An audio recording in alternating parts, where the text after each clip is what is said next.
Hello दोस्तों, स्वागत है आपका मेरे यूट्यूब चैनल परीक्षा प्लान में। तो कैसे हैं आप लोग? आई होप अच्छे होंगे। तो जैसा कि आप लोगों को पता है कि राजस्थान बोर्ड की एसएसटी की बुक्स में पढ़ा रही हूँ। क्लास 6, 7, 8th में कंप्लीट करवा चुकी हूँ और क्लास 9th की बुक की मैंने शुरुआत कर दी है और 3 लेसन मैंने पढ़ा भी दिए हैं। आज चौथा लेसन पढ़ेंगे, राजस्थान में जनजातियों के आंदोलन। तो चलिए वीडियो को शुरू करते हैं। इसके अलावा लेवल 1 और लेवल 2 के प्रीवियस ईयर के क्वेश्चन पेपर भी मैं सॉल्व करवा चुकी हूँ। लेवल 2 में मैंने एसएसटी वाला पेपर सॉल्व करवाया है। तो आप वो वीडियो भी जरूर देख लीजिए ताकि आप लोगों को पता चल जाए कि किस तरीके के प्रश्न पूछे गए थे। तो चलिए आज का वीडियो शुरू करते हैं। पिछले वीडियो में किसान आंदोलन के बारे में पढ़ा था। आज जानेंगे राजस्थान में जनजातियों के आंदोलन के बारे में। अच्छा लेसन है, प्रश्न बनने की संभावना है और काफी बड़ा लेसन है। तो चलिए शुरू करते हैं। अध्याय 4 है राजस्थान में जनजातियों के आंदोलन। लिखा है, राजस्थान में स्थानीय सामंतवाद व ब्रिटिश साम्राज्यवाद के मध्य अपवित्र गठबंधन का प्रतिरोध सर्वप्रथम मेर, मीना एवं भील जनजातियों ने किया। तो ये आपको याद रखना है। मेरों द्वारा आबाद क्षेत्र के अंग्रेजों के आगमन के पूर्व सीधे तौर पर किसी राजनीतिक सत्ता के नियंत्रण में नहीं था। मेरों द्वारा आबाद क्षेत्रों के भूभाग मेवाड़, मारवाड़ एवं अजमेर के अंतर्गत थे, किंतु मेरों पर इनका राजनीतिक व प्रशासनिक नियंत्रण नहीं था। यहाँ पर बताया जा रहा है मेर जनजाति के बारे में। तो मेरों द्वारा आबाद क्षेत्रों के भूभाग मेवाड़, मारवाड़ और अजमेर के अंतर्गत थे, लेकिन राजनीतिक और प्रशासनिक नियंत्रण इन पर मेरों का नहीं था। सर्वप्रथम अंग्रेजों ने उन्हें अपने पूर्ण नियंत्रण में लाने का प्रयास किया। यही मेरों के विद्रोह का प्रमुख कारण बना।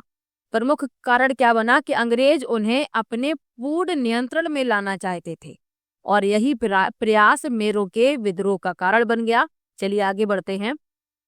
सन 1818 में अजमेर के अंग्रेज सुपरिटेंडेंट एफ विल्डर ने झांक एवं अन्य गांवों जो मेरवाड़ा क्षेत्र के केंद्र बिंदु माने जाते थे के साथ समझौता किया। तो अजमेर के अंग्रेज सुपरिटेंडेंट थे एफ विल्डर। इन्होंने क्या किया, झांक और अन्य गांव जो मेरवाड़ा क्षेत्र के केंद्र बिंदु थे उनके साथ समझौता किया, जिसके अनुसार मेरों ने लूटपाट न करने की सहमति प्रदान की। मार्च 1819 में विल्डर ने किसी साधारण घटना को मेरों द्वारा उपर्युक्त समझौते को तोड़ना सिद्ध करते हुए मेरवाड़ा पर आक्रमण कर दिया। तो कोई साधारण घटना घटी और उस घटना का जिम्मेदार किसे बताया गया? मेरों को। और फिर क्या किया? विल्डर ने क्या कहा कि मेरों ने समझौते को तोड़ा है और यही सिद्ध करते हुए उन्होंने मेरवाड़ा पर आक्रमण कर दिया। उसने नजीराबाद से सैनिक साथ लेकर मेरों के खिलाफ दंडात्मक अभियान आरंभ किया। मेरों को दंडित किया गया तथा उन पर नियमित निगरानी रखने के लिए मेरवाड़ा क्षेत्र में पुलिस चौकियां स्थापित की। यानी जो अंग्रेज थे ये पहले समझौता करते थे, पहले प्रलोभन देते थे, फिर क्या करते थे, कोई झूठा आरोप लगाकर ये कहते थे कि समझौते को तोड़ दिया गया है, फिर क्या करते थे, आक्रमण कर देते थे। इनकी तो नीति ही थी, ये तो अपना लाभ देखते थे। तो यही इन्होंने यहाँ पर किया है। इन्होंने पहले समझौता किया मेरों के साथ और उस समझौते में क्या कहा मेरों ने कि हम लूटपाट नहीं करेंगे, लेकिन बाद में कोई साधारण घटना घटी तो फिर बिल्डर ने क्या किया कि मेरों से कहा कि तुमने समझौता तोड़ दिया है और इसे सिद्ध करते हुए मेरवाड़ा पर आक्रमण कर दिया और मेरों के खिलाफ दंडात्मक अभियान चलाया, उनको दंडित किया, उन्हें नियमित निगरानी में रखा और नियमित निगरानी में रखने के लिए मेरवाड़ा क्षेत्र में पुलिस चौकियां स्थापित की। आगे पढ़ते हैं। इस प्रकार अंग्रेजों द्वारा मेरों को घेरने की नीति आरंभ की गई। अतः प्रतिक्रिया स्वरूप मेरों ने सन 1820 के आरंभ से ही जगह जगह विद्रोह कर दिया तथा अपने क्षेत्रों से पुलिस चौकियों व थानों को हटाने का प्रयास किया। तो जो मेर थे वे कब तक दंड सहते? उन्होंने क्या किया कि विद्रोह कर दिया। 1820 के आरंभ से ही जगह जगह विद्रोह किया और जो पुलिस चौकियां स्थापित की गई थी उनकी निगरानी के लिए उन्हें हटाने का भी प्रयास किया। नवंबर 1820 में झाक नामक स्थान पर ब्रिटिश पुलिस के हत्याकांड ने अंग्रेजों तथा साथ ही मेवाड़ व मारवाड़ राज्यों को भयभीत कर दिया। यहाँ मेर विद्रोह अत्यंत व्यापक व भयानक था। मेरों ने अनेक स्थानों पर अंग्रेजी पुलिस चौकियों को जला दिया था तथा सिपाहियों को मार दिया था। बढ़ते हुए मेर विद्रोह को दबाने के लिए अंग्रेजी सेना 3 बटालियनों मेवाड़ एवं मारवाड़ की संयुक्त सेनाओं ने मेरू पर आक्रमण किया, जिसमें भारी जनधन की हानि हुई। ये सेनाएं जनवरी 1821 तक मेर विद्रोह का दमन करने में सफल रहीं। तो 1821 तक ये मेर विद्रोह का दमन कर पाई, तो ये आपको याद रखना है। तो मेरों ने क्यों विद्रोह किया ये आपने जान लिया। अब आगे बढ़ते हैं। 1822 ईस्वी में मेरों से गठित मेरवाड़ा बटालियन ब्यावर मुख्यालय पर स्थापित की गई। लंबे समय तक संपूर्ण मेरवाड़ा क्षेत्र ब्रिटिश नियंत्रण में रहा। ब्रिटिश प्रशासन 19वीं सदी के अंत तक कठोर दमनात्मक उपायों का सहारा लेकर मेरवाड़ा में शांति स्थापित करने में सफल रहा।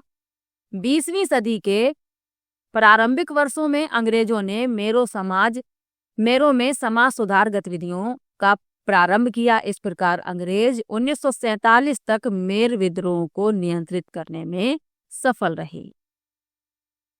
तो ब्रिटिश सरकार ने कठोर दमनात्मक उपायों का सहारा भी लिया और ये इस तरीके से इस विद्रोह को नियंत्रित करते रहे। कब तक? 1947 तक। और प्रारंभिक वर्षों में इन्होंने मेरो समाज में समाज सुधार गतिविधियों को प्रारंभ भी किया। अब आगे बढ़ते हैं। अब लिखा है भील जनजाति के बारे में। लिखा है भील मूलतः एक शांत प्रिय जनजाति रही है। वे अंग्रेजों के आगमन तक स्वतंत्र जीवन व्यतीत कर रहे थे तथा 1818 ईस्वी के पश्चात उनके ऊपर स्थापित अर्ध सामंती एवं अर्ध औपनिवेशिक नियंत्रण ने उन्हें विद्रोह के लिए बाध्य किया। यानी कि अंग्रेजों के आने के पहले तक जो भील जनजाति थी बिल्कुल स्वतंत्र तरीके से अपना जीवन व्यतीत करती थी, लेकिन बाद में क्या हुआ, उनके ऊपर अर्ध सामंती और अर्ध औपनिवेशिक नियंत्रण स्थापित किए गए, तो उन्होंने इसी कारण विद्रोह किया। आगे बढ़ते हैं। 1818 ईस्वी में उदयपुर राज्य के भीलों ने अनेक कारणों से विद्रोह किया। एक तो भीलों पर कर थोपने के अंग्रेजी प्रयासों ने भीलों में असंतोष को जन्म दिया। यानी कि जो भील जनजाति थी अंग्रेजों ने उन पर कर लगा दिए। तो पहला कारण तो यही बना कि जो भील जनजाति थी उसमें असंतोष उत्पन्न हो गया। दूसरा, अंग्रेजों की भील दमन नीति ने भीलों के मन में अंग्रेजों के विरुद्ध अनेक मनोवैज्ञानिक संदेह उत्पन्न कर दिए। तीसरा कारण क्या है? ईस्ट इंडिया कंपनी के सहायक संधि के तुरंत पश्चात उदयपुर राज्य का आंतरिक प्रशासन जेम्स टॉड ने अपने हाथ में ले लिया था तथा उसने भीलों पर राज्य का प्रभुत्व स्थापित करने के लिए भीलों को अपने नियंत्रण में लाने का प्रयास किया। तो यहाँ पर प्रमुख कारण लिखे हुए हैं। चौथा कारण क्या बना? 1818 की संधि के पश्चात अधिकांश देसी सेनाओं को भंग कर दिया गया था तथा भील राज एवं जागीरदारों की सेना में नियमित अथवा अनियमित रूप से नियुक्त रहते थे तथा इन सेनाओं के भंग होने से बेरोजगार के चलते उनमें असंतोष उत्पन्न होना स्वाभाविक था। तो जब 1818 की संधि हुई तो जो देसी सेनाएं थी उन्हें भंग कर दिया गया। इन देसी सेनाओं में ही जो भील थे नियमित और अनियमित रूप से कार्य करते थे, लेकिन जब ये सेनाएं भंग हो गई तो उनमें बेरोजगारी हो गई, तो इसी कारण से उनमें असंतोष उत्पन्न होना स्वाभाविक ही था। पांचवा कारण लिखा है भील अपनी पाल के समीप ही गांव से रखवाली यानी चौकीदारी कर तथा अपने क्षेत्रों से गुजरने वाले माल व यात्रियों से बोलाई यानी सुरक्षा नामक कर वसूल करते थे। जेम्स टॉड ने राज्य की आय व राजस्व में वृद्धि के प्रयासों के अंतर्गत भीलों पर कठोर नियंत्रण स्थापित करने के ध्येय से भीलों से उनके ये अधिकार छीन लिए। यानी कि भील जो कर लेते थे, जो लोग वहां से गुजरते थे यात्री, उनसे कर वसूलते थे, सुरक्षा कर और चौकीदारी कर लेते थे, ये अधिकार भी जेम्स टॉड ने भीलों से छीन लिए। आगे लिखा है यह भील विद्रोह का तात्कालिक कारण बना भीलों ने अपने इन परंपरागत अधिकारों को छोड़ने से इनकार करते हुए अंग्रेजों व उदयपुर के राज्य के विरुद्ध विद्रोह कर दिया। तो विद्रोह होना स्वाभाविक ही था। जब किसी से उसके अधिकार छीन लिए जाएंगे तो वह विद्रोह तो करेगा ही। यही हुआ भीलों के साथ। उनसे उनके अधिकार छीन लिए गए, उनमें बेरोजगारी हो गई, उन पर कर लगा दिए गए। तो इसी कारण भीलों ने विद्रोह किया। चलिए आगे बढ़ते हैं।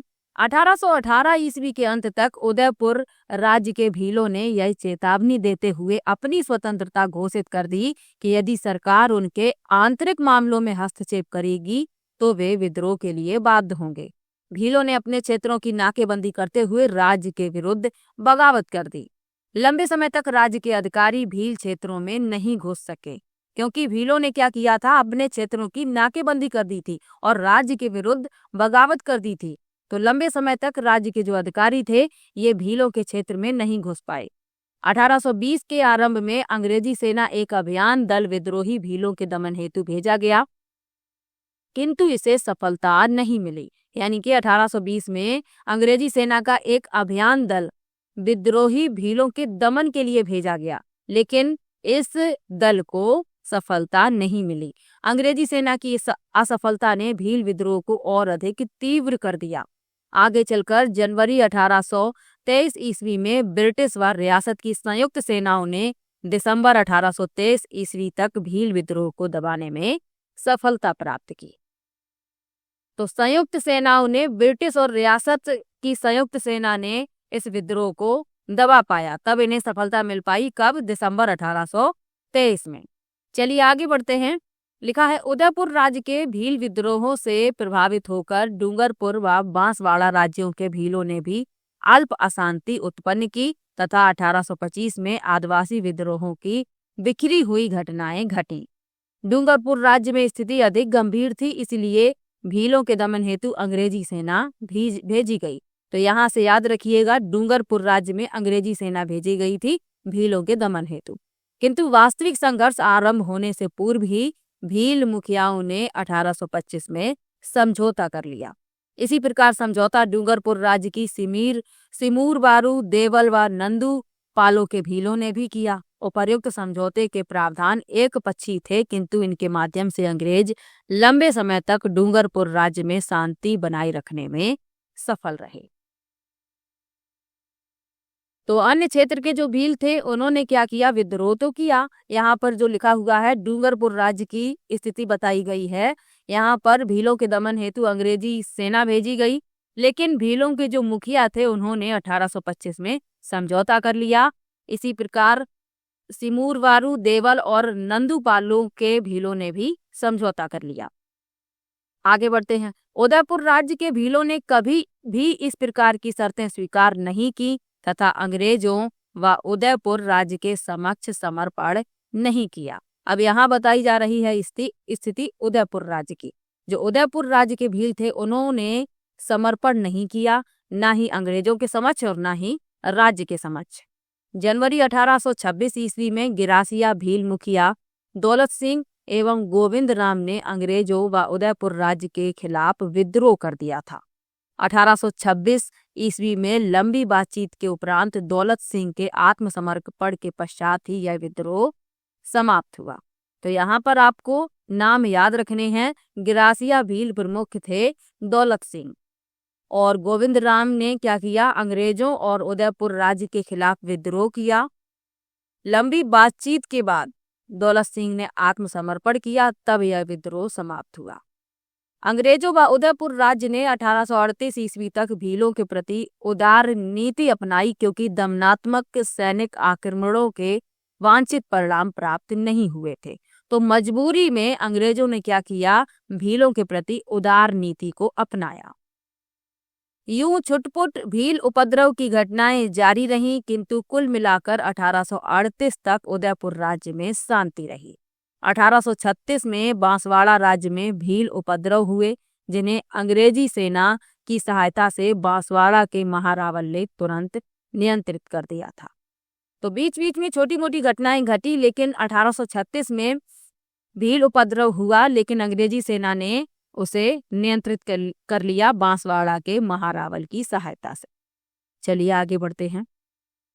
अंग्रेजों ने बल प्रयोग के उपाय नहीं छोड़े, बल्कि मेरवाड़ा बटालियन की पद्धति पर भीलों के विरुद्ध लंबी सैनिक योजना तैयार की, जिसके अंतर्गत भीलों पर नियंत्रण स्थापित करने के उद्देश्य से भीलों की सेना के गठन का निर्णय किया। अप्रैल 1841 में गवर्नर जनरल ने अपनी सलाहकार परिषद की सलाह पर मेवाड़ भील कोर के गठन की स्वीकृति प्रदान कर दी। मेवाड़ भील कोर का मुख्यालय उदयपुर राज्य खैरवाड़ा में रखा गया। मेवाड़ के भील क्षेत्रों में खैरवाड़ा एवं कोटड़ा में 2 छावनियां स्थापित की गईं। यानी अंग्रेज जो थे ये भीलों के विरुद्ध लंबी सैनिक योजना की तैयारी कर रहे थे। इनका उद्देश्य था भीलों पर नियंत्रण स्थापित करने का। तो इन्होंने क्या किया, मेवाड़ के भील क्षेत्रों में खैरवाड़ा और कोटड़ा में 2 छावनियां स्थापित कर दी। आगे लिखा है, अंग्रेजों के सैनिक उपाय कुछ समय तक ही भीलों को शांत रख सके थे। 1844 में बांसवाड़ा राज्य में छुटपुट भील विद्रोह हुए। इसी समय माही काठा एजेंसी के अंतर्गत पोसीना गुजरात एवं सिरोही राज्य के भील व गिरासिया विद्रोही हो गए थे। बांसवाड़ा राज्य के भील विद्रोह को गुजरात में 1846 के कुंवर जिवे वसावो के नेतृत्व में गुजरात के भील विद्रोह से बढ़ावा मिला।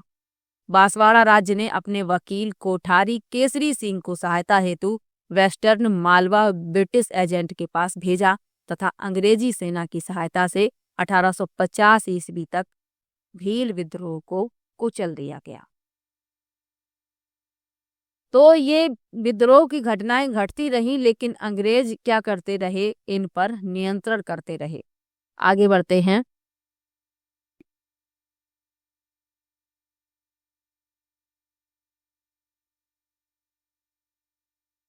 अठारह सौ 50 ईस्वी से 1855 ईस्वी के मध्य कोई बड़े भील विद्रोह की घटना नहीं घटी, किंतु दिसंबर 1855 में उदयपुर राज्य के कालीबास के भील विद्रोही हो गए। यानी कि 1850 से 55 के बीच कोई भील विद्रोह की घटना नहीं घटी थी, लेकिन 1855 में उदयपुर राज्य के कालीबास के भील विद्रोही हो गए। महाराणा ने मेहता सवाई सिंह को एक सेना लेकर 1 नवंबर 1856 को भीलों के दमन हेतु भेजा। सेनाओं ने गांवों में आग लगा दी तथा भारी संख्या में भीलों को मौत के घाट उतार दिया गया। 1860 तक निरंतर छुटपुट भील विद्रोह की घटनाएं घटती रहीं। 1857 ईस्वी की क्रांति के दौरान भी भील विद्रोह की संभावना थी, किंतु भील इस राष्ट्रीय क्रांति से अनभिज्ञ थे। यानी कि वे इस राष्ट्रीय क्रांति के बारे में नहीं जानते थे, उन्हें जानकारी नहीं थी तथा राजकीय पलटनों ने अंग्रेजों के प्रति विद्रोह नहीं किया। तो 1857 की जब क्रांति हुई तब भील विद्रोह की कोई भी घटना नहीं घटी। चलिए आगे बढ़ते हैं। वर्ष 1861 में उदयपुर के समीप खैरवाड़ा क्षेत्र में भील उपद्रवों की घटनाएं सामने आईं। 1863 ईस्वी में कोटड़ा के भील हिंसक गतिविधियों में संलग्न हो गई, जिसकी जिम्मेदारी मेवाड़ भील कोर के कमांडिंग अधिकारी ने उदयपुर राज्य पर सौंपी, क्योंकि राज्य के प्रशासनिक अधिकारी भीलों के साथ उचित व्यवहार नहीं कर रहे थे। तो जब कोटड़ा के भील हिंसक हो गए तो इसकी जिम्मेदारी किसे सौंपी गई? कमांडिंग अधिकारी ने उदयपुर राज्य को इसकी जिम्मेदारी सौंपी। क्यों सौंपी? क्योंकि वे कह रहे थे कि जो प्रशासनिक अधिकारी हैं वह भीलों के साथ उचित व्यवहार नहीं कर रहे हैं, इसीलिए ये विद्रोह हो रहा है। इन आधारों पर हाकिम को स्थानांतरित कर दिया तथा सैनिक कार्रवाई व शांतिपूर्वक समझाकर भील उत्पात को शांत कर दिया गया। तत्पश्चात 1867 ईस्वी में खैरवाड़ा व डूंगरपुर के मध्य देवलपाल के भीलों ने उत्पात आरंभ कर दिया, जिसे मेवाड़ भील कोर ने कुचल दिया। 1872-75 के दौरान बांसवाड़ा क्षेत्र में भील विद्रोह की अनेक घटनाएं घटी। चलिए आगे बढ़ते हैं। इसमें इस लेसन में कोई हेडिंग नहीं दी गई है, सीधा एक कहानी के रूप में लिखा है और इसी तरीके से आपको जानकारी ले लेनी है। जहां पर आपको याद कर रखने की जरूरत है वहां मैं बता दे रही हूँ, वहां याद रखिएगा। चलिए आगे बढ़ते हैं। लिखा है बांसवाड़ा राज्य में चिलकारी व शेरगढ़ गांव के भील छापामार गतिविधियों द्वारा अशांत रहे। 1873-74 के दौरान इन गांवों के भीलों ने खुला विद्रोह कर दिया। उनकी गतिविधियां मध्य भारत के सैलाना व झाबुआ राज्यों तक फैल गईं। 1881-82 में उदयपुर राज्य के भील अंग्रेजों व राज्य के विरुद्ध उठ खड़े हुए। यह 19वीं सदी का सबसे भयानक भील विद्रोह हुआ। तो ये आप याद रखिएगा, 1881-82 में उदयपुर राज्य के भील अंग्रेजों और राज्य के विरोध में खड़े हो गए और यह 19वीं सदी का सबसे भयानक भील विद्रोह सिद्ध हुआ। असल में यह लंबे समय से एकत्रित भील आक्रोश का विस्फोट था।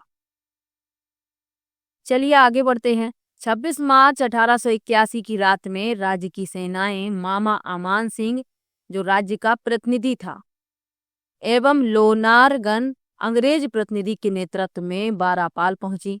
इसके साथ महाराणा का निजी सचिव श्यामल दास भी था। 27 मार्च को सेना ने बारापाल में सैकड़ों भील झोपड़ियों को जलाकर राख कर दिया। 28 मार्च को पूरे दिन सैनिक अभियान जारी रहा था तथा बारापाल के आसपास भीलों के झोपड़ों को जलाया जाता रहा। फौज की इन कार्रवाइयों से बचने के लिए अधिकांश भीलों ने परिवार सहित स्वयं अपने घरों को उजाड़कर सघन जंगलों व पहाड़ियों की ऊंची चोटियों पर पहुंचकर सुरक्षात्मक स्थिति प्राप्त कर ली थी। अब ये विद्रोह क्यों हो रहे थे? क्योंकि इनके साथ ऐसा व्यवहार किया जा रहा था। अब उनकी झोपड़ियों को जला दिया गया। तो जो कुछ भील लोग थे, इन्होंने क्या किया, अपने परिवार सहित पहाड़ों पर चले गए, ऊंची चोटियों पर, ताकि वहां पर ये सुरक्षित रह सके। आगे बढ़ते हैं। अपनी स्थिति सुदृढ़ कर भीलों ने मार्ग में बाधा उत्पन्न कर राज्य की सेनाओं को आगे बढ़ने से रोक दिया। निराश सेना व सेनापतियों ने सुरक्षात्मक स्थिति लेकर रिखब देव में डेरे डाल दिए थे। यहाँ लगभग 8000 भीलों ने इन्हें घेर लिया। इस विद्रोह के प्रमुख नेता बीलकपाल का गामेती नीमा, पीपली का खेमा एवं सगात्री का जोइता थे। सैनिक अधिकारियों ने भीलों के साथ शांति समझौते के प्रयास किए, किंतु कोई सफलता नहीं मिली। महाराणा के निजी सचिव श्यामल दास ने रिखव देव मंदिर के पुजारी खेमराज भंडारी के माध्यम से भील नेताओं से वार्ता आरंभ की। अंत में 25 अप्रैल 1881 को भीलों के साथ एक समझौता हो गया। राज्य के अधिकारी आधा बराड़ छोड़ने, भविष्य में भीलों को जनगणना कार्यों से कष्ट न पहुंचाने एवं विद्रोही भीलों को माफी देने पर सहमत हो गए। भीलों ने राज्य के नियमों के पालन करने का वचन देते हुए कानून विरोधी गतिविधियों में संलग्न न होने की स्वीकृति दी। उपर्युक्त समझौते ने एक भयंकर भील विद्रोह को शांत अवश्य कर दिया, किंतु पूर्ण शांति स्थापित नहीं हो पाई। तो एक समझौता हुआ जिसके तहत इस विद्रोह को शांत करने का प्रयास किया गया, लेकिन पूर्ण शांति फिर भी स्थापित नहीं हो पाई थी। चलिए आगे बढ़ते हैं। यद्यपि मेवाड़ की भील समस्या को 19वीं सदी के अंत तक पर्याप्त सीमा तक सुलझा लिया गया था, किंतु डूंगरपुर व बांसवाड़ा के भीलों पर विशेष ध्यान नहीं दिया गया। अतः 20वीं सदी के प्रारंभिक वर्षों में डूंगरपुर व बांसवाड़ा राज्यों में गोविंदगिरी के नेतृत्व में शक्तिशाली भील आंदोलन आरंभ हुआ। गोविंदगिरी ने भीलों के उत्थान हेतु समाज एवं धर्म सुधार आंदोलन आरंभ किया था, जो आगे चलकर राजनीतिक आर्थिक विद्रोह में परिवर्तित हो गया था। तो मेवाड़ की भील समस्या तो सुलझा दी गई, लेकिन डूंगरपुर और बांसवाड़ा के भीलों पर ध्यान ही नहीं दिया गया। तो 20वीं सदी के प्रारंभिक वर्षों में डूंगरपुर और बांसवाड़ा राज्यों में गोविंदगिरी के नेतृत्व में शक्तिशाली भील आंदोलन हुआ। तो यहाँ से आपको गोविंदगिरी का नाम याद रखना है। चलिए आगे बढ़ते हैं। गोविंदगिरी ने भीलों के उत्थान हेतु समाज एवं धर्म सुधार आंदोलन आरंभ किया था, जो आगे चलकर राजनीतिक आर्थिक विद्रोह में परिवर्तित हो गया। गोविंदगिरी डूंगरपुर में बेडसा नामक गांव के निवासी एवं जाति से बंजारा थे। तो ये आप याद रखिएगा, यहाँ से प्रश्न बन सकता है। गोविंदगिरी जो थे ये बंजारा जाति से थे और बेडसा गांव के निवासी थे। वे स्वयं छोटे किसान थे। उनकी निर्धन आर्थिक दशा एवं उनके पुत्रों व पत्नी की मृत्यु ने उन्हें अध्यात्म की ओर प्रेरित किया था तथा वे सन्यासी बन गए। वे कोटा बूंदी के अखाड़े के साधु राजगिरी के शिष्य बन गए। उन्होंने धूनी स्थापित कर एवं निशान यानी ध्वज लगाकर आसपास के क्षेत्र के भीलों को आध्यात्मिक शिक्षा देना आरंभ किया। तो इनके पुत्रों और पत्नी की मृत्यु हो गई थी, इसीलिए ये अध्यात्म की ओर प्रेरित हो गए और सन्यासी बन गए। वे कोटा और बूंदी के अखाड़े के जो साधु थे राजगिरी, उनके शिष्य बन गए थे और उन्होंने भीलों को आध्यात्मिक शिक्षा देना आरंभ किया। चलिए आगे बढ़ते हैं। गोविंदगिरी के विचारों ने भीलों को जागृत किया एवं उन्हें अपनी दशाओं व अधिकारों के प्रति जागरूक बनाया। इन विचारों ने उन्हें यह सोचने के लिए भी बाध्य कर दिया कि उनके वर्तमान शासकों ने उन्हें पराधीन कर रखा है, जबकि वे स्वयं इस भूमि के स्वामी थे एवं इन्हें इस पर पुनः शासन करना चाहिए। इस प्रकार यह समाज एवं धर्म सुधार आंदोलन आर्थिक एवं राजनीतिक आंदोलन में बदलता जा रहा था। तो जब गोविंदगिरी के विचारों ने भीलों को जागृत किया तो उन्हें ये एहसास हुआ कि जो शासक हैं, वर्तमान शासक, उन्होंने हमें पराधीन बना रखा है, जबकि ये जो भूमि है इसके स्वामी वे स्वयं हैं और उन्हें इस भूमि को प्राप्त करके पुनः शासन करना चाहिए। चलिए आगे बढ़ते हैं। गोविंदगिरी की उपर्युक्त शिक्षाओं व कल्याणकारी गतिविधियों के कारण उनका भगत पंथ भीलों में अत्यधिक लोकप्रिय हो रहा था। गोविंदगिरी के बढ़ते हुए प्रभाव से राजा, उनके अधिकारी एवं जागीरदार चिंतित होने लगे थे।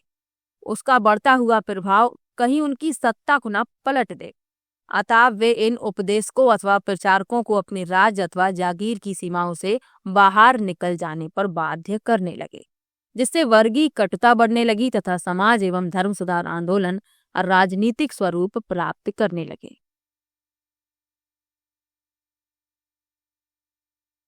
तो गोविंदगिरी का प्रभाव बढ़ता जा रहा था, तो जो वहां के राजा थे और उनके अधिकारी और जागीरदार वे चिंतित होने लगे और उन्हें ऐसा लगने लगा कि ये जो गोविंदगिरी का प्रभाव बढ़ रहा है कहीं उनकी सत्ता को नुकसान ना पहुंचाए। तो उन्होंने क्या किया कि ये आदेश दिया कि जो उपदेशक हैं और प्रचारक हैं उन्हें राज और जागीर की सीमा से बाहर निकल जाने के लिए बाध्य किया गया। आगे बढ़ते हैं। सन 1908 में गोविंदगिरी ने राजपूताना छोड़कर 1910 तक कृषक के रूप में गुजरात के सूंठ एवं ईडर राज्य के भीलों में कार्य किया। उन्होंने इन राज्यों के भीलों को जागृत कर उनका शक्तिशाली जन आंदोलन तैयार किया था। ईडर राज्य के अंतर्गत पालपट्टा में भील आंदोलन से ऐसी स्थिति उत्पन्न हुई कि वहां के जागीरदारों ने भीलों के साथ 24 फरवरी 1910 को एक समझौता किया। इस समझौते के अंतर्गत कुल 21 शर्तें थीं जो भीलों के अधिकारों से संबंध रखती थी। इस समझौते ने राजस्थान व गुजरात के भीलों को सामंती शोषण के विरुद्ध लड़ने का उत्साह दिया। सन 1911 के आरंभ में वह डूंगरपुर स्थित अपने मूल स्थान बेडसा वापस आए। वहां उन्होंने धूनी स्थापित कर भीलों को आधुनिक पद्धति पर उपदेश देना आरंभ किया। सन 1911 में उन्होंने अपने पंथ को नए रूप में संगठित किया तथा धार्मिक शिक्षाओं के साथ साथ भीलों को सामंती व औपनिवेशिक शोषण से मुक्ति की युक्ति भी समझाने लगे। उन्होंने प्रत्येक भील गांव में अपनी धूनी स्थापित की तथा इनकी रक्षा हेतु कोतवाल नियुक्त किए गए। गोविंदगिरी द्वारा नियुक्त कोतवाल केवल धार्मिक मुखिया नहीं थे बल्कि वे अपने क्षेत्र के सभी मामलों के प्रभारी थे। वे भीलों के मध्य विवादों का निपटारा भी करते थे। इस प्रकार अन्य अर्थों में गोविंदगिरी की समानांतर सरकार चलने लगी, किंतु दूसरी ओर राजा व जागीरदारों द्वारा उनके शिष्यों का उत्पीड़न भी जारी रहा। यहाँ पर आप इस चित्र में गोविंदगिरी को देख सकते हैं।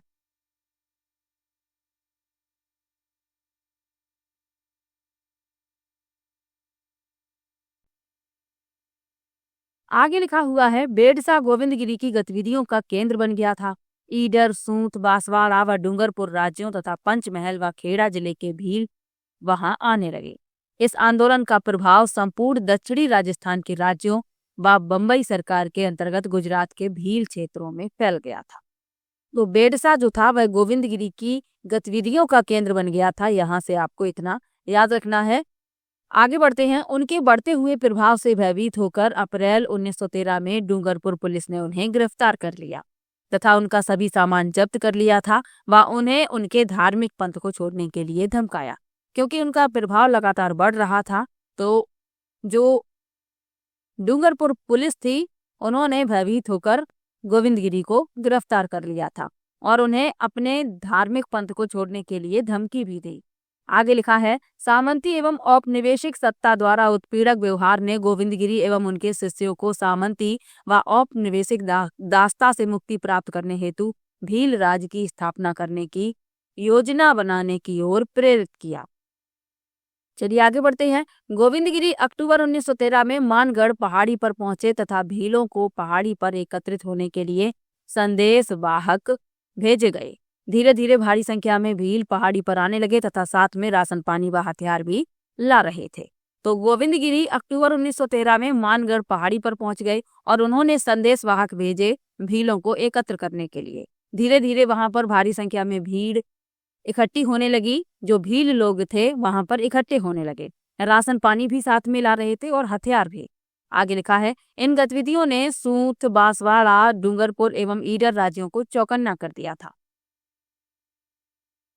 इन सभी राज्यों ने अपने संबंधित अंग्रेज अधिकारियों से मानगढ़ पर भीलों के जमावड़े व पालों में युद्ध के लिए तैयारी कर रहे भीलों को कुचलने की प्रार्थना की। 6 से 10 नवंबर 1913 में मेवाड़ भील कोर की 2 कंपनियां, 104 वेलेजली राइफल्स की 1 कंपनी व 7वीं राजपूत रेजिमेंट की 1 कंपनी मानगढ़ पर भीलों के जमावड़े को कुचलने के लिए पहुंची। विफल वार्ताओं के बाद 17 नवंबर 1913 को अंग्रेजी फौजों ने मानगढ़ की पहाड़ी पर आक्रमण कर दिया। जहां पर सभी भील इकट्ठे हुए थे उसी पहाड़ी पर अंग्रेजी फौजों ने क्या किया, आक्रमण कर दिया। मानगढ़ की पहाड़ी के सामने दूसरी पहाड़ी पर अंग्रेजी फौजों ने तोप व मशीन गनें तैनात कर रखी थी एवं वहीं से गोला बारूद दागे जाने लगे। लगभग 1 घंटे तक मानगढ़ पर भीलों ने सेना का सफल मुकाबला किया, किंतु आधुनिक युद्ध सामग्री के समक्ष अधिक समय तक वे टिक नहीं सके। क्योंकि जो अंग्रेज थे उनके पास आधुनिक हथियार थे, उनके पास गोला बारूद भी थे और वे मानगढ़ के पास जो पहाड़ी थी वहां पर तैनात हो गए थे और वहीं से उन्होंने गोला बारूद दागने शुरू कर दिए। जो भील लोग थे उन्होंने सेना का सफल मुकाबला तो किया, लेकिन आधुनिक युद्ध सामग्री के समक्ष वे अधिक समय तक नहीं टिक सके। आगे लिखा है, मानगढ़ की पहाड़ी के नीचे तैनात अंग्रेजी फौज पहाड़ी को घेरते हुए ऊपर पहुंची तथा भीलों को अंधाधुंध गोलियों से भूनना आरंभ कर दिया। भीलों में भी भगदड़ मच गई। कुछ ही समय में पहाड़ी पर भीलों ने आत्मसमर्पण कर दिया। इसके उपरांत भी भीलों का कत्लेआम जारी रहा। अंग्रेजी दस्तावेजों के अनुसार कुल 100 भील मारे गए थे तथा 900 भीलों को बंदी बना लिया गया। इनके साथ ही गोविंदगिरी व पुंजिया को भी बंदी बना लिया गया था। तो अंग्रेजों ने पहाड़ी पर चढ़कर आक्रमण कर दिया, अंधाधुंध फायरिंग की जिसमें कई लोग मारे गए और जो अंग्रेजी दस्तावेज थे उसके अनुसार उन्होंने बताया है कि लगभग 100 भील मारे गए थे और 90 भीलों को बंदी बनाया गया था। और इसके साथ ही गोविंदगिरी व पुंजिया को भी बंदी बना लिया गया। चलिए आगे बढ़ते हैं। भील आंदोलन कुचल दिया गया था, किंतु भील अपने गुरु की गिरफ्तारी को लेकर आंदोलित थे। जो गोविंदगिरी थे उन्हें गिरफ्तार कर लिया गया था, इसीलिए भीलों में नाराजगी थी। भीलों में गोविंदगिरी भारी लोकप्रिय थे क्योंकि उन्होंने अनेक बुराइयों से मुक्ति दिलाई थी। अतः गोविंदगिरी की लोकप्रियता के कारण उनकी आजीवन कारावास की सजा को 10 वर्ष की सजा में बदल दिया गया था तथा 7 वर्ष के पश्चात इस शर्त पर रिहा कर दिया गया कि वे सूत, डूंगरपुर, बांसवाड़ा, कुशलगढ़ एवं ईडर राज्यों में प्रवेश नहीं करेंगे। तो गोविंदगिरी को आजीवन कारावास की सजा हुई थी, लेकिन जो भील थे उनसे अत्यधिक प्रेम करते थे। इस कारण उनकी सजा को 10 वर्ष की सजा में बदल दिया गया और 7 वर्ष के पश्चात उन्हें रिहा भी कर दिया गया, लेकिन एक शर्त पर रिहा किया गया कि वे सूत, डूंगरपुर, बांसवाड़ा, कुशलगढ़ और ईडर राज्यों में प्रवेश नहीं कर सकते।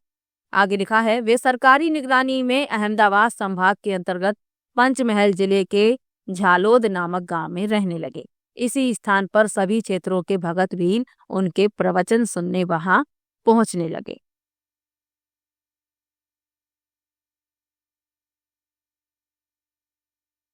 तो गोविंदगिरी को सरकार की निगरानी में अहमदाबाद संभाग के अंतर्गत पंचमहल जिले के झालोद नामक गांव में रहने के लिए भेज दिया गया और यहीं पर वे प्रवचन सुनाते थे और भील लोग इनके प्रवचन सुनने के लिए आते थे।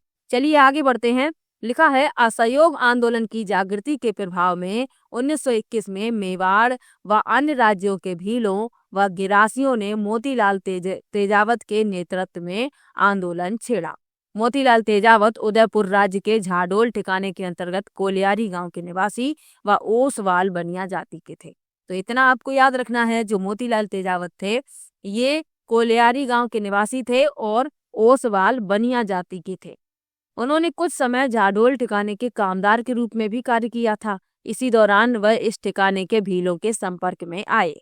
झाडोल के जागीरदार के साथ कुछ मतभेद हो जाने के कारण उन्होंने ठिकाने की नौकरी छोड़कर परचून का व्यवसाय आरंभ किया। वह भील क्षेत्रों में घूम घूम कर मिर्च मसाला आदि बेचते थे तथा पोसीना ठिकाने में सामलिया नामक स्थान पर लगने वाले चित्रे विचित्रे के मेले में नियमित रूप से दुकान लगाते थे। अतः अपने व्यापार के माध्यम से वह उदयपुर राज्य के भीलों के अत्यधिक निकट संपर्क में आए। आगे लिखा है, मोतीलाल तेजावत की समाज सुधार की गतिविधियों ने उन्हें भीलों के मध्य काफी लोकप्रिय बना दिया था। इन उपदेशों के साथ उन्होंने आदिवासियों का एक ही आंदोलन भी आरंभ किया। एक ही आंदोलन का उद्देश्य राज्यों व जागीरदार द्वारा किए जाने वाले भीलों पर सभी प्रकार के शोषण के विरुद्ध संयुक्त रूप से विरोध करना था। तो ये आपको याद रखना है, इन्होंने एक ही आंदोलन प्रारंभ किया था और एक ही आंदोलन का उद्देश्य क्या था, राज्यों व जागीरदारों द्वारा किए जाने वाले भीलों पर सभी प्रकार के शोषण के विरुद्ध संयुक्त रूप से विरोध करना। मोतीलाल तेजावत की गतिविधियां तो झाडोल जागीर तक ही सीमित थी, किंतु उनका प्रभाव अन्य भील क्षेत्रों में भी तीव्र गति से फैल रहा था। उनके बढ़ते प्रभाव से सत्ताधारियों का चिंतित होना स्वाभाविक था। अतः सत्ताधारियों ने इसे एक चुनौती के रूप में लेते हुए भीलों पर जुल्म करने के कठोरतम कदम उठाए। इसी दौरान तेजावत विजय सिंह पथिक अन्य नेताओं से मिले तथा उनके साथ विचार विमर्श कर भीलों की समस्याओं के समाधान हेतु कार्यक्रम तैयार किया। वह असहयोग आंदोलन से बहुत प्रभावित थे तथा वह भीलों का ऐसा ही आंदोलन छेड़ना चाहते थे। इस समय तक बिजौलिया किसान आंदोलन अपनी चरम सीमा पर था, जिसने तेजावत को भी उत्साहित किया। जब उसे बिजौलिया के नेताओं से समर्थन का आश्वासन मिल गया तो उसने अपने कार्यक्रम को अंतिम रूप प्रदान किया। जुलाई 1921 में उन्होंने भीलों का करबंदी सहित असहयोग आंदोलन आरंभ कर दिया। तो कब आरंभ हुआ? जुलाई 1921 में। आगे बढ़ते हैं। झाडोल का शासक इस स्थिति से चिंतित हो गया था कि इस स्थिति को नियंत्रण में लाने के ध्येय से उसने 19 अगस्त 1921 को मोतीलाल तेजावत को गिरफ्तार कर लिया। तेजावत की गिरफ्तारी ने भीलों को और अधिक उत्तेजित कर दिया था। अपने नेता को मुक्त कराने के लिए हजारों भील एकत्र हो गए। भीलों के भारी जमावड़े ने तेजावत को मुक्त करने हेतु ठाकुर को बाध्य कर दिया था। तो मोतीलाल तेजावत भीलों के नेता थे। जब उन्हें गिरफ्तार कर लिया गया तो भील नाराज हो गए और हजारों भील एकत्र होकर उन्हें छुड़ाने के लिए यानी मुक्त कराने के लिए गए। तो भीलों के भारी जमावड़े ने तेजावत को मुक्त भी करा लिया। आगे बढ़ते हैं। इसके पश्चात तेजावत ने अपना आंदोलन और भी तीव्र कर दिया। दिसंबर 1921 तक उदयपुर राज्य में किसान एवं आदिवासी आंदोलन के कारण एक विस्फोटक स्थिति उत्पन्न हो गई थी। भील आंदोलन के बढ़ते हुए प्रभाव को देखते हुए ब्रिटिश अधिकारियों ने 1 जनवरी 1922 को भीलों को कुछ छूट देने का निर्णय लिया एवं तदनुसार जागीरदारों को सलाह दी गई थी। आंदोलन के परिणाम स्वरूप राज्य का यह निर्णय समर्पण का सूचक था, जिसने भीलों की इच्छा शक्ति को और अधिक बढ़ा दिया था। क्योंकि लगातार भील आंदोलन हो रहे थे, इस प्रभाव को देखते हुए ब्रिटिश अधिकारियों ने क्या सोचा कि भीलों को कुछ छूट दी जाए, तो उन्हें छूट भी प्रदान की गई। तो इससे क्या हुआ, भीलों की इच्छा शक्ति और अधिक बढ़ गई। चलिए आगे बढ़ते हैं। जनवरी 1922 में मोतीलाल तेजावत ने सिरोही राज्य में प्रवेश किया, जहां भारी संख्या में भील व गिरासिया आदिवासी रहते थे। वे उदयपुर आंदोलन से बहुत प्रभावित थे एवं सिरोही में ऐसा ही आंदोलन छेड़ना चाहते थे। वास्तव में मोतीलाल तेजावत उदयपुर राज्य के भय से उदयपुर से भागकर सिरोही नहीं गए थे, बल्कि उन्हें सिरोही के भीलों व गिरासियों ने अपने मार्गदर्शन हेतु आमंत्रित किया। तो जो सिरोही के भील और गिरासिया आदिवासी थे, वे उदयपुर के आंदोलन से प्रभावित थे और वे ऐसा ही आंदोलन अपने यहाँ छेड़ना चाहते थे। तो मोतीलाल तेजावत को उन्हीं लोगों ने आमंत्रित किया था, वे भागकर सिरोही नहीं गए थे। सिरोही के भीलों और गिरासियों ने अपने मार्गदर्शन के लिए उन्हें बुलाया था।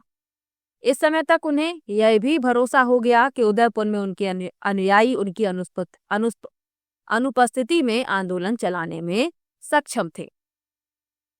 तो तभी मोतीलाल तेजावत वहां से चले आए थे सिरोही, क्योंकि उन्हें विश्वास था कि उनके जो अनुयायी हैं उनकी अनुपस्थिति में भी आंदोलन चलाने में अब सक्षम हैं। इसीलिए वे अब सिरोही में भीलों और गिरासियों के मार्गदर्शन के लिए आ गए थे।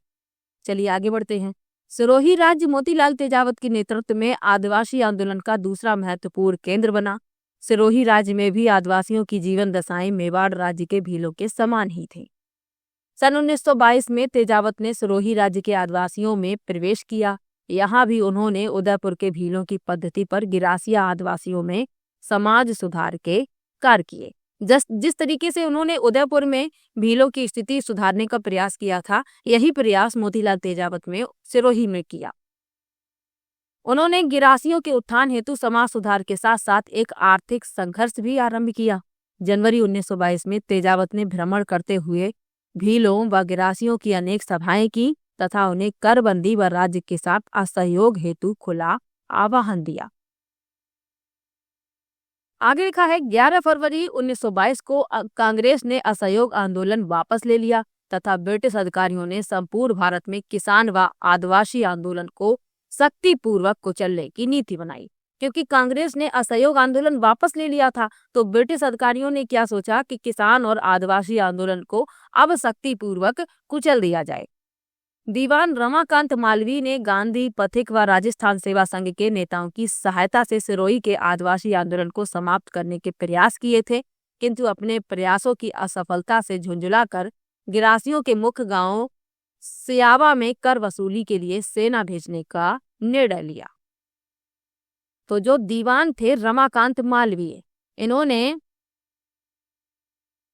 गांधी जी पथिक व राजस्थान सेवा संघ के नेताओं की सहायता ली और सिरोही में जो आदिवासी आंदोलन चल रहा था उसे समाप्त करने के प्रयास किए। लेकिन जब ये असफल हो गए तो इन्होंने क्या किया, गिरासियों के मुख्य गांवों सियावा में कर वसूली के लिए सेना भेज दी।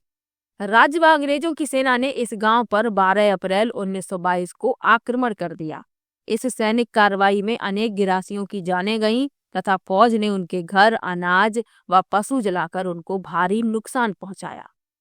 इसके पश्चात भी सैनिक अभियान जारी रहा। 5 मई 1922 को सेना ने बलोरिया गांव पर आक्रमण किया तथा इस गांव का बहुत बड़ा भाग जला दिया व इसमें 11 आदिवासियों की जानें गईं। 6 मई को भूला एवं नवावास नामक गांव को सैनिक आक्रमणों का शिकार होना पड़ा तथा इन गांवों की अधिकांश झोपड़ियों को जलाकर राख कर दिया गया। अब ये फौज द्वारा भीलों पर और गिरासियों पर अत्याचार हो रहा था। क्यों हो रहा था? ताकि इस आंदोलन को रोका जा सके। आगे बढ़ते हैं। सिरोही राज्य व अंग्रेजी सेना की संयुक्त कार्रवाइयों ने भीलों व गिरासियों का मनोबल तोड़ दिया था। ऐसी स्थिति में भूला, नवावास, वलोलिया व अन्य प्रभावित गांव के आदिवासी मुखिया सिरोही के दीवान व पॉलिटिकल ऑफिसर से 11 व 12 मई 1922 को मिले एवं एक ही की शपथ तोड़ने हेतु सहमति व्यक्त की।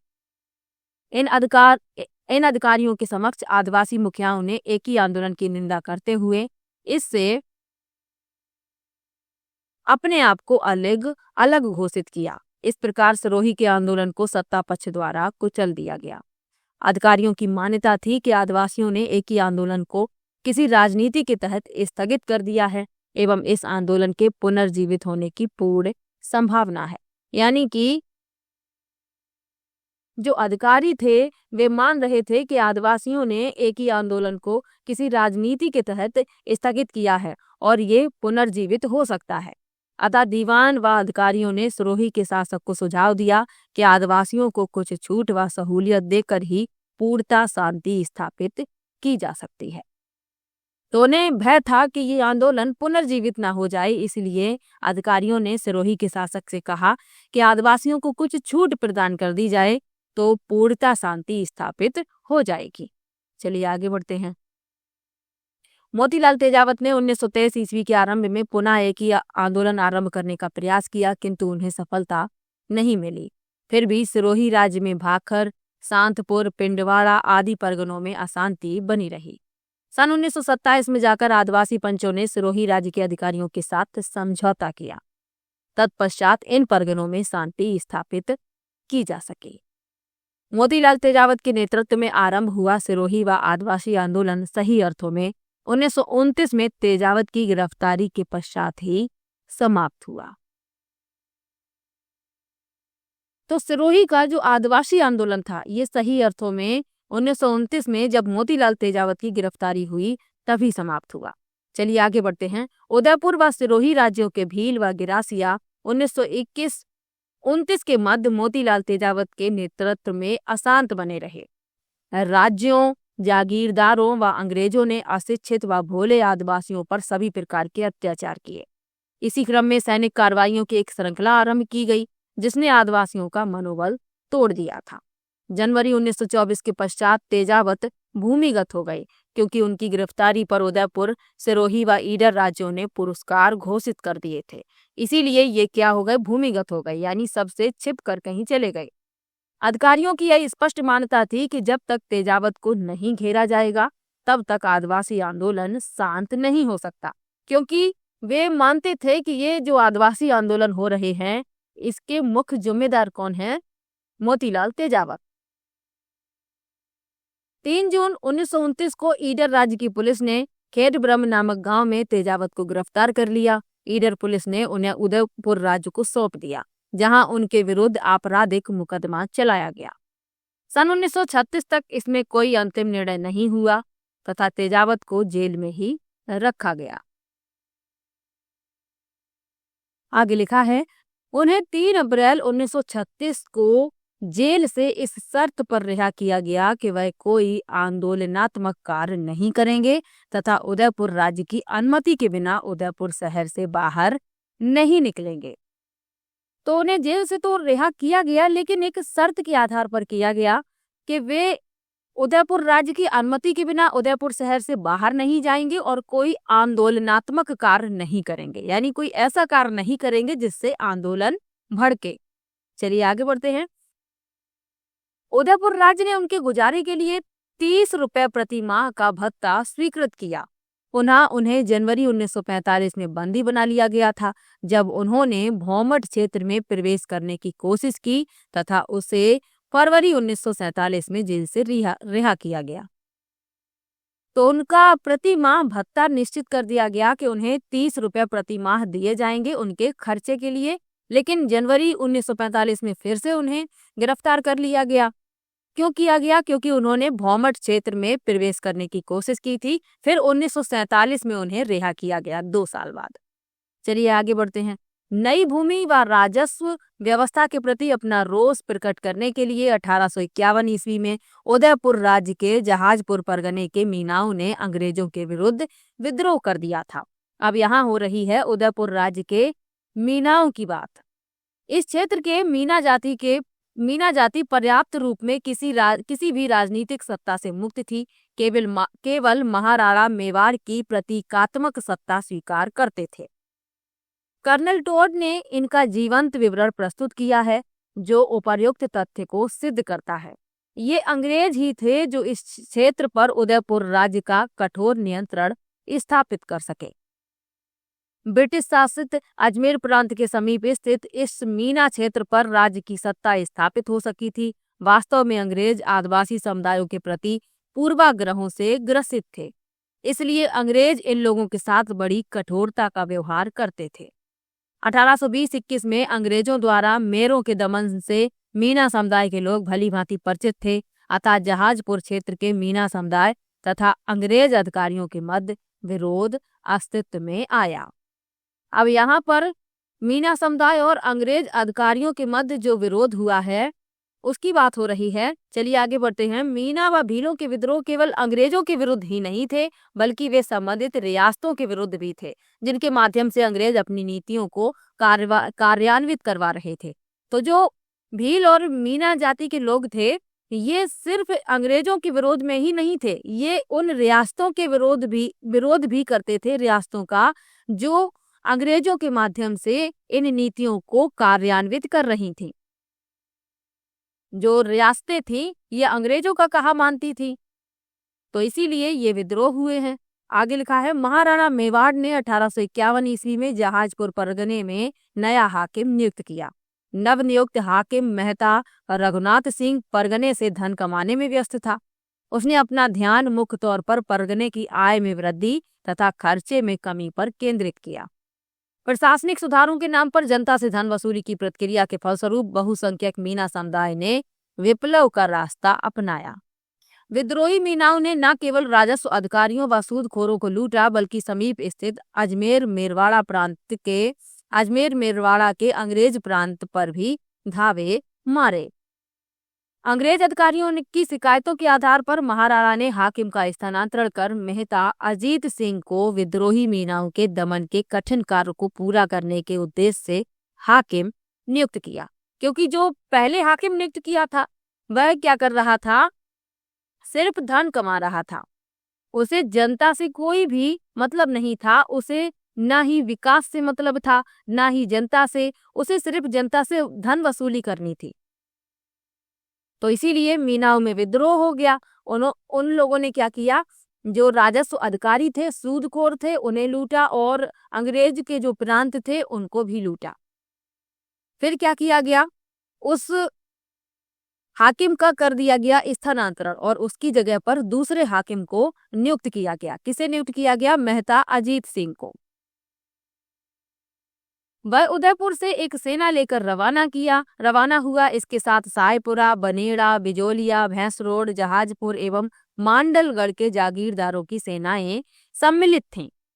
इनके अतिरिक्त भीम पलटन एवं एकलिंग पलटन के सिपाही 2 तोपों सहित इस सेना के साथ जोड़े गए। Agent to governor general in Rajputana के कहने पर जयपुर, टोंक एवं बूंदी राज्यों ने अपने राज्य की सीमाओं पर चौकसी पक्की कर दी, क्योंकि जो नया हाकिम था उसे इसलिए भेजा गया था कि वह मीनाओं के विद्रोह के दमन के कार्य को पूरा करे। आगे बढ़ते हैं। जिससे जहाजपुर के मीनाओं को अन्य राज्यों के मीनाओं द्वारा सहायता व समर्थन की संभावना को समाप्त कर दिया गया। उदयपुर की सेनाओं ने छोटी लोहारी व बड़ी लोहारी नामक गांवों पर आक्रमण किया, जो मीना विद्रोह के मुखियाओं के गांव थे। तो जो उदयपुर की सेना थी उसने क्या किया, छोटी लोहारी और बड़ी लोहारी नामक 2 गांव थे और ये गांव थे मीना विद्रोह के मुखियाओं के। इन पर आक्रमण कर दिया। सेनाओं ने दोनों ही गांव को नष्ट कर दिया तथा मीना सब परिवार मनोहरगढ़ एवं देवखेड़ा की पहाड़ियों की ओर भागे। वहां उन्होंने रक्षात्मक स्थिति प्राप्त कर ली थी। इसी बीच जयपुर, बूंदी, टोंक राज्यों के तमाम प्रतिबंधों के उपरांत भी लगभग 5000। चलिए आगे देखते हैं क्या हुआ है। उदयपुर की सेनाओं ने छोटी लोहारी व बड़ी लोहारी नामक गांवों पर आक्रमण कर दिया। अब ये जो गांव थे ये मीना विद्रोह के मुखियाओं के गांव थे, तो इन पर उदयपुर की सेनाओं ने आक्रमण कर दिया। सेनाओं ने दोनों ही गांव को नष्ट कर दिया तथा मीना परिवार मनोहरगढ़ एवं देवखेड़ा की पहाड़ियों की ओर भागे। वहां उन्होंने रक्षात्मक स्थिति प्राप्त कर ली थी। इसी बीच जयपुर, बूंदी, टोंक राज्यों से तमाम प्रतिबंधों के उपरांत भी लगभग 5000 मीना लोग जहाजपुर के मीनाओं की सहायतार्थ पहुंच गए थे। उदयपुर की सेनाओं ने भरसक प्रयत्न किए, किंतु सघन झाड़ियों व पहाड़ी प्रदेश होने के कारण सैनिक कार्यवाही में अनेक रुकावट उत्पन्न हो रही थी। इसीलिए इस सेना को कोई सफलता नहीं मिली। राज्य सेना के लगभग 57 सिपाही इस अभियान में मारे गए। तो उदयपुर की सेना ने भरसक प्रयत्न किया कि इन पहाड़ी प्रदेशों में सैनिक कार्यवाही हो सके, लेकिन वे सफल नहीं हो पाई और राज्य सेना के लगभग 57 सिपाही इस अभियान में मारे भी गए। चलिए आगे बढ़ते हैं। दिसंबर 1854 में agent to governor general in Rajputana Mewar का पॉलिटिकल एजेंट व हड़ौती का पॉलिटिकल एजेंट संयुक्त रूप से सेना सहित जहाजपुर पहुंचे तथा जहाजपुर व इटोदा में 1 महीने तक रुके। जनवरी 1855 के अंत तक मीना विद्रोही इस सेना के समक्ष आत्मसमर्पण के लिए बाध्य हो गए थे। भविष्य में मीनाओं का सामना करने के उद्देश्य से फरवरी 1855 में जयपुर, अजमेर, बूंदी एवं मेवाड़ की सीमाओं पर स्थित देवली में एक सैनिक छावनी स्थापित की।